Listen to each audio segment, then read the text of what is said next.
New details tonight on that nursing home tragedy in Hollywood Hills and what went on in the hours and days before 8 residents of a rehab center there died.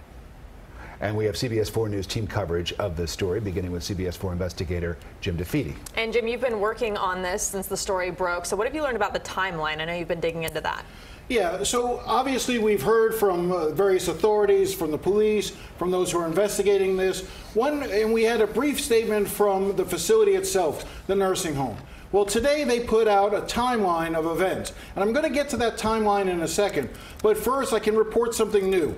CBS 4 News has learned that in the 36 hours prior to the first death occurring at the nursing home officials called a special cell phone that Governor Rick Scott had given out to healthcare officials a week prior to the storm, saying, if you have any problems, call.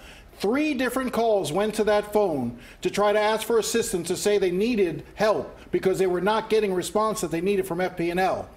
As a result, very little happened because FP&L still did not show up. But let's get back to FP&L now. Let's go to that timeline. Let's put up that first full screen, because I want to give you a little bit of understanding of this situation. This nursing home had 2 FPL transformers.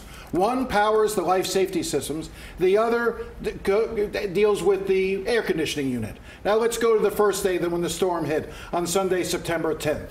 All right, the storm hits around, in the morning hours, and the power goes out around 3 p.m. A generator is able to keep the life safety systems on, but the power to the air conditioning unit is out. The first call to FPL as an emergency ticket is created at 3:49 p.m. Now let's go to the next day, Monday, September 11th. FP&L, through various calls, had said they would be there in the morning, according to nursing home officials. They did not show up. They then said they would be there in the afternoon. They again did not show up. Every time they called, they said they were being made a priority, but each time nursing home officials said every call they made was not answered.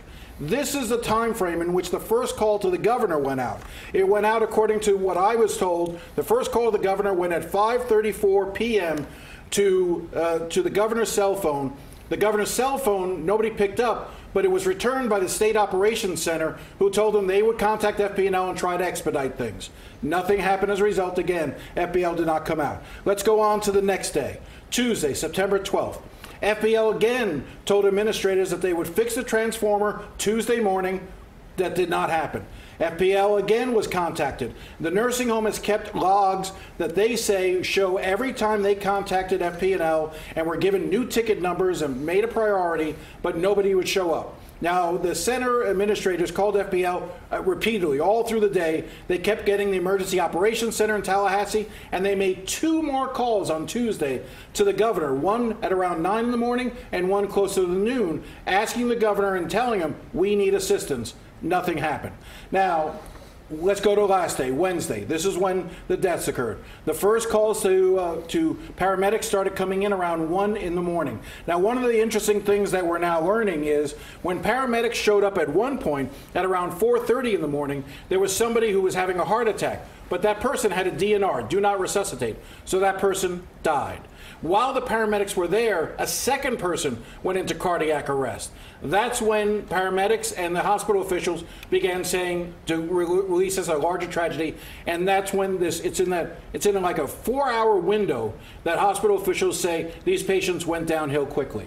Now, Florida Power and Light gave a general statement, pretty much the same statement they've given in the past, saying that this facility was a priority. It wasn't their highest priority. They were concentrating on hospitals and 911 centers. Now, we also late today, just a few minutes ago, I got off the phone with the governor's office to respond to the issue of the governor being called. This is from the governor's office. The tragic and senseless loss at Hollywood Hills Rehabilitation Center is a subject of criminal homicide investigation by law enforcement. Let's be clear. This facility is located across the street from one of Florida's largest hospitals, which never lost power and had fully operating facilities. It is 100% the responsibility of healthcare professionals to preserve life by acting in the best interest of the health and well-being of their patients. So as you see, folks on each side are trying to take things. The nursing home is claiming that FP&L had some liability here. They're pointing to the governor's office as not being quick to respond. Obviously, a lot of people believe the nursing home had a #1 priority of protecting its patients. So can we talk a little bit about the phone? Is that like standard operating procedure for the governor to give out these special phones? Does that happen at other centers as well? So this was a situation, again, where it was during an emergency conference call with managers. He said, if you have any problems, call this number. I will work on getting your problems fixed. The folks at the nursing home took that down. They called on 3 different occasions. They logged it. They have the person who made the call. They said they went right to voicemail. Somebody from the Emergency Operations Center in Tallahassee would call them back. But again, it's not clear, and I was on the phone with the governor's office just a few minutes ago. Why did anyone from the governor's office call FP&L and get them to get out there? And here's the real tragedy.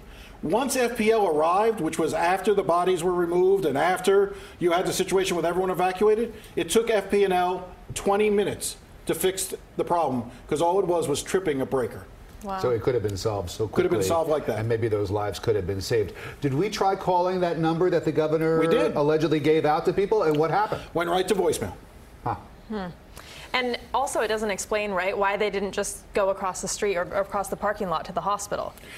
We're getting more information on that, but that is clearly, look, as the governor's statement says, why not call 911? Why not call the cavalry? At the end of the day, Department of Health and others say they told the nursing home that if you felt any of those patients were in critical care, dial 911 and get them out. The question then becomes, if all the deaths occurred within a 4 or 5 hour window, they're telling me, hospital officials are telling me, that for the first couple of days, while the AC was out, they had fans and cooling units, so it wasn't critical at that time. They wanted to get it fixed. But things apparently deteriorated very quickly, and you saw the loss of life in a very short period of time. Oh, so tragic. Senseless. Right. Jim DeFede. Jim, thanks very much for your work on that.